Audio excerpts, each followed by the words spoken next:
So we're now on to 3E part 3, which is all about the booking process and what happens when we click on this check booking button. See, we've put in the date of the lesson we want, the time we want the lesson to start, who we'd like as the instructor, the car we'd like to use and the learner. When we click on check booking, it needs to check to see if the instructor, car and learner are available. If they're not, it's going to display some error messages. If they are available, then we're going to display a confirmation message and we're going to book the lesson. Now the easiest part of this is booking the actual lesson, because that can be done using a query that picks data up from here, all of this data, and then appends it. Append means adds, so it will append it to the lesson table. So if you look here, a lesson table has the date of the lesson, the time slot, the instructor, the car and the learner. So if we want all of those things, then we can get them from this form. I know we can't get the time slot in directly from the form, but there is a way of actually doing that. So we're going to create a query that will add this data to the lesson table. So we're going to create and we're going to select query. Now we don't need any tables because our query is not based on a table. Our query is based on the data from the book lesson form.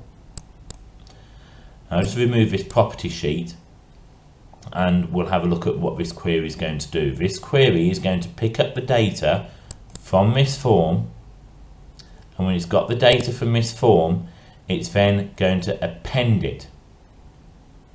Okay, so we're going to start off by turning this into an append query. Right, remember append means add, so we're going to add the data that we get from that form to the lesson table. Okay, we can now select all the fields that we're going to add data to. Right, now we're going to add data to everything except the lesson ID.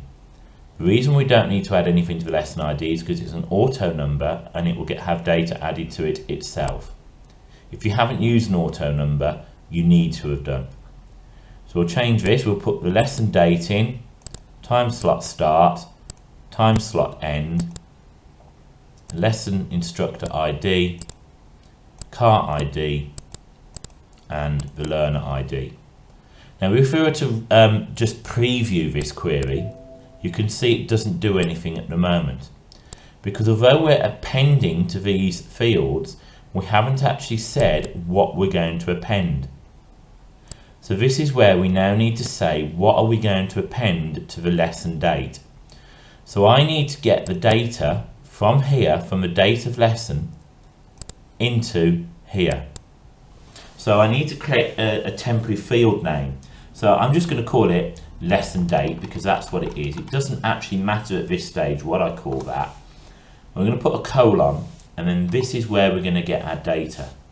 So we're going to be using forms, okay, and then it's going to be the book lesson form, and unfortunately we have to type this in. And then the field that we're going to use, we need to put it in square brackets, was the lesson date. If you remember, I just called it lesson date, all one word, like that. So what's going to happen is it will take the lesson date from the form and add it to the lesson date field in the lesson table. What we're going to do is we're just going to see what this looks like first of all. So we're expecting to see the 31st of October 2013. So we're going to preview it. Okay, now it's come up blank. Now that's fine on mine because I know that mine comes up with some errors sometimes. It comes up with some very strange data as well. So I'm just going to ignore that at this stage. I know it's a problem, but we'll sort it out in a minute. So we'll do the next one, which will be our time slot start. And again, it's going to be forms, book lesson, and then this time it'll be whatever I called that. Now I think I called it something along the lines of time slot combo, but if we don't remember, it's not a problem. Go back to design view, double click on it, and we'll have a look at all start time combo. Right, now I need to put this back into view mode because otherwise it won't have any data to pick up from it when we run the query. Okay, so we want to pick up here start time combo. Right, we'll get rid of this property sheet and we'll just extend that a little bit. Okay, let's have a look and see how it's going. Now can you see it's picked up 11 o'clock this time? So as I said, I wasn't that worried about my lesson date. If I run this query, it should save this data to the lesson table. So if I click on run, can you see here it says you're about to append one row? Right, now it can't do it because at this stage we haven't put in the instructor ID, the car ID or the learner ID. And we need those in there because they are foreign keys linking to other data. So we'll put those ones in. So we'll have our instructor. Remember, it doesn't matter what we call that bit. And I'm leaving time slot end out at the moment on purpose. So forms, book lesson, and then instructor combo. Okay, and what I can do is I'm just going to copy and paste some of this because we keep having to put this in time and time again. So we'll just copy that bit there. We'll do our lesson one. So lesson. Right, and then that will be lesson combo. So it won't be lesson, it will be the car. We don't have a lesson.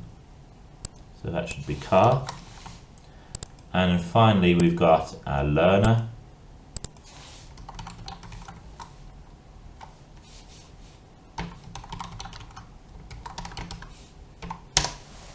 So let's have a look at what this looks like so far. That's great, it's picking up all of that data from this form here. So let's save our query so far. Okay, we need to give it a name that's going to be relevant to what we do later on. So this is all to do with booking the lesson. Okay, so it's a query, so I'm going to call it lesson booking query.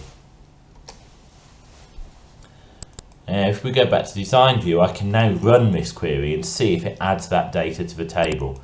So let's run it. We're going to append one row. Now let's have a look at that lesson table. We'll have to close it down and open it back up again. There it is. Okay, so it's added that record there, everything except the time slot end, and it's done the date as well. Remember I said don't worry about the fact that the date wasn't showing up on mine. We'll delete that because we don't need that anymore. And we just need to go back to our query because we still need to do the time slot end.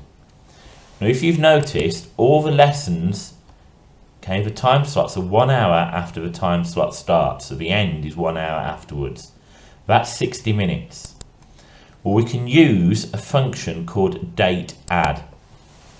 So we're going to have here time slot end, and we're going to use this function called date add. I know we're adding a time, okay, but date add does the same thing.